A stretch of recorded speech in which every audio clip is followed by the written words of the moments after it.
तुकाराम, माऊली तुकाराम.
जगद्गुरु संतश्रेष्ठ तुकाराम महाराजांच्या पालखीचं पुण्यनगरीमध्ये आगमन झालेलं आहे. 2 दिवस या पालखीचा मुक्काम जो आहे तो पुण्यामध्ये असणार आहे. निवडुंग विठोबा मंदिर जे आहे या मंदिरामध्ये जगद्गुरु तुकाराम महाराजांच्या पालखीचा मुक्काम जो आहे तो असणार आहे. यानंतर ही पालखी सोहळा जो आहे तो पुढे मांजरी फाटा आणि मग लोणी काळभोर या ठिकाणी जाणार आहे. जर आपण पाहिलं तर देहूतून सुरू झालेला हा 18 तारखेला देहूमधून सुरू झालेला हा पालखीचा प्रवास जो आहे तो आज पुण्यनगरीमध्ये येऊन विसावताना आपल्याला पाहायला मिळतोय.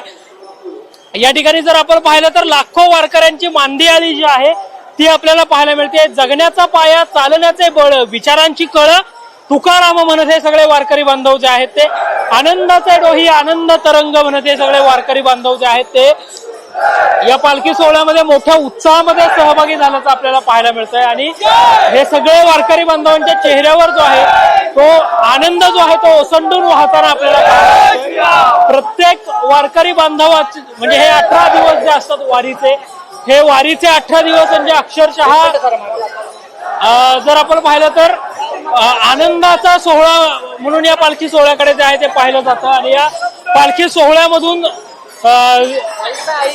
लाखो वारकरी जे आहेत ते पंढरपूरच्या दिशेने मार्गस्थ होताना पाहायला मिळतात.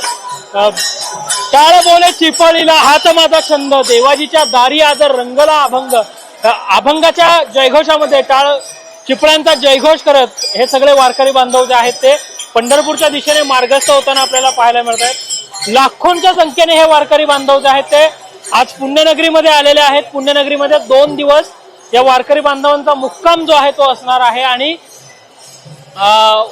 साधारणतः परवा दिवशी म्हणजे 22 तारखेला या पालखीचा मुक्काम जो आहे तो पुण्यातून भवानी पेठ, त्यानंतर 7 लव चौक करत पुढे गाडीतळ, गाडीतळावरून मांजरी फाटा आणि मांजरी फाट्यावरून लोणी या ठिकाणी, लोणी काळभोर या ठिकाणी ही पालखी जी आहे ती विसावणार आहे. एकंदरीतच वारकऱ्यांमध्ये प्रचंड उत्साहाला जे आहे ते उधाण आल्याचं आपल्याला पाहायला मिळत आहे. कॅमेरा पर्सन शिवाजी साळुंक्यांसह संकेत देशपांडे, टॉप न्यूज मराठी, पुणे.